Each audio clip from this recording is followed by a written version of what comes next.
Why does my dog only bite me? Current behavior. 1. Teething pains in puppies. Puppy teeth development is somewhat similar to human babies.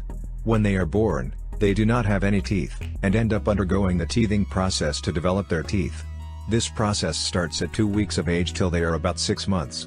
Needless to say, it is a painful process, especially at the beginning, and your puppy would naturally chew on anything he or she can. Unfortunately, you are the closest human to interact with them at this stage, and biting you to alleviate the pain is somewhat unavoidable. Needless to say, this is not a good experience for us dog parents, but is unavoidable. Training our puppies that biting, no matter how small, is unacceptable at this stage is very important. You should also look into chew toys for your puppy to help them alleviate the pain before they turn their attention to your furniture, shoes, clothing, etc. 2. Testing their bite inhibition. Your puppy as they grow does not know how far to bite on things. This is more true for puppies who have been taken away from their mothers at an early stage. Since you are the one closest to them at this stage, they will automatically assume you will play the role of their mother, and bite you to see how far they can go. To understand this, you need to look at the natural way of things. If your puppy stayed with their mom, when with their mom, they would naturally nip and bite not just their mom but other puppies in their pack. Now their mom, as the more experienced and powerful caretaker, gets to reprimand them if they bite too hard.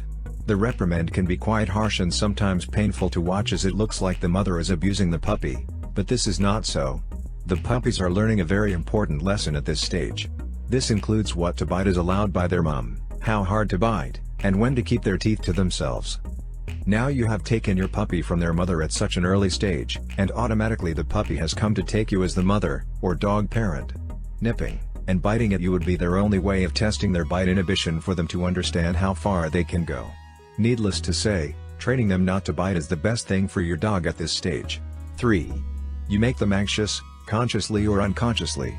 Now, this is the main reason why your dog, or puppy, would choose to bite you, and only you. The way you act around him, or her, your behavior is personalized to the interaction between you two, and anything you do that leaves them nervous, or in a state of anxiety around you.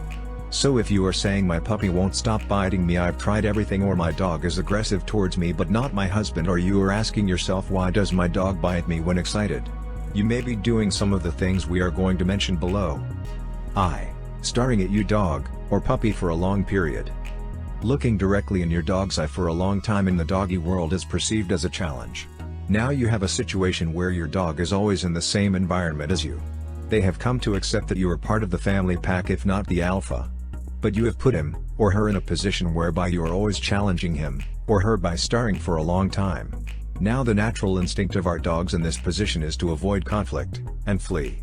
But if you have a situation where they can't flee, maybe they are on a leash, or they feel cornered, what do you think they would do next? Well, your guess should be as good as mine. Your dog biting you in this scenario is a high probability. If you want to share a moment with your dog, here is a better way than staring. Bring down your body by squatting or kneeling, whichever suits you. Strike a quick glance that your dog will notice, and look away as if observing something your dog was watching before. This will send a sort of calming signal to your dog that everything is okay and that you two are just enjoying the moment. 2. Petting your dog on the head. Surprisingly, this is one of those things that many people, including dog parents, do, which are not appreciated by our dogs, but one way or the other has become a standard way of interacting with our dog. Well, let me sound it here. Dogs don't like petting on the head. It usually leaves them anxious. Many strangers are usually taken aback when they try to pet a dog on the head, and he or she starts showing signs of aggression. If you as a dog parent gets bitten petting your dog on the head, then it is likely that you are overdoing it, as it should tolerate such on a normal day. So how best can we pet our dogs? Well, you can try petting along the side of their body, maybe give their chest a scratch. Your dog would certainly light up with appreciation if you pet him, or her, this way. 3. Excess hugging, snuggling, or holding your dog. Dogs don't express affection the way we do. They don't have hands, so hugging and holding onto them seems strange from their perspective. Most dogs are uncomfortable when put in these positions, and some might even feel that they are in danger, which might lead them to bite you. As a rule of thumb, always allow your dog to initiate the expression of affection. The position they take is usually the most comfortable for them. If you must hug and snuggle on them, then it is something you should take your time to teach your dog as an expected practice. This will not come naturally. 4. Erratic or unpredictable movement from you. By now, you should know that your dog, or dogs like to have events in their life that are predictable. From their feeding to their training, exercise routine, and more. Anything that seems out of place from the predicted patterns would get your dog barking, or calling your attention to it. So in this scenario, if you are to start acting in a manner that is not usual of you, jumping out suddenly from your sit, or acting out under the influence of alcohol, you might end up being bitten by your dog as you look like a source of a threat that needs to be handled at the moment.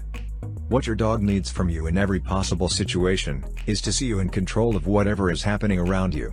This way your dog will keep the confidence that everything happening around you and them can be interpreted, and better still managed by you. Yelling or shouting, especially in an uncontrollable form. Our dogs are very sensitive to the tone of our voice, and so when we shout at them, they tend to become worried and anxious about what your next form of action would be. This is even more pronounced if your dog is naturally timid. Dog emotions are fragile, and should be handled the way we handle babies. Two things happen when you yell, or shout: either your dog gets anxious, and takes a defensive stance, or they misinterpret the tone, and start acting excited, or become hyperactive. Either way, the adrenaline flow in this situation can lead to you being bitten by your dog. If you want to show anger when your dog does something wrong, it is better to do so in a calm and firm tone. Dogs understand this display of authority, especially when it is done at the moment in which they misbehaved, or did something wrong. Playing with them too much.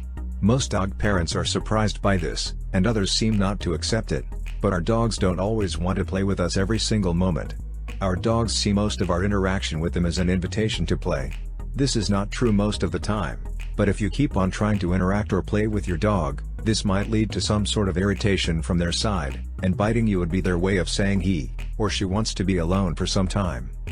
The best way to interact with your dog is to develop a timeline, or structure for all activities. This includes playtime, feeding, exercising, sleeping, etc. This will help your dog to know what is expected of him, or her at each instance, and help you to have better control over them. 4.